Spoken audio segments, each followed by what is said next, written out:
নিজেও সতর্কভাবে রচনার কাজে আত্মপ্রাণ করুন।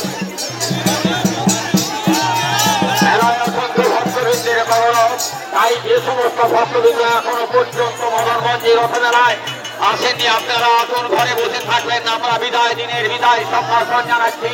আজকে বিদায় সম্ভাষণ মদন মঞ্চে রচনা উৎসব অনুষ্ঠান।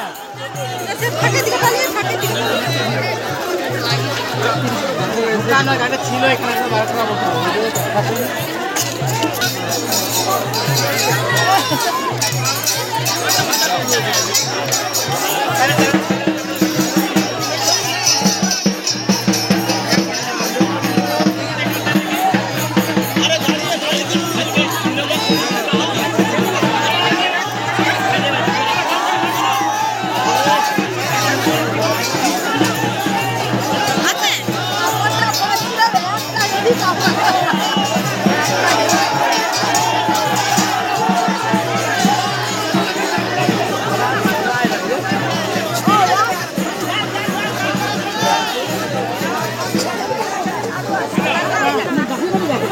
श्री श्री मदन मोहन जी की, श्री श्री मदन मोहन जी की, श्री श्री मदन मोहन जी की, भीम चौक कालूपाल रथ मेला की, भीम चौक कालूपाल रथ मेला की, भीम चौक कालूपाल रथ मेला की, भूषण दास बैरागी की।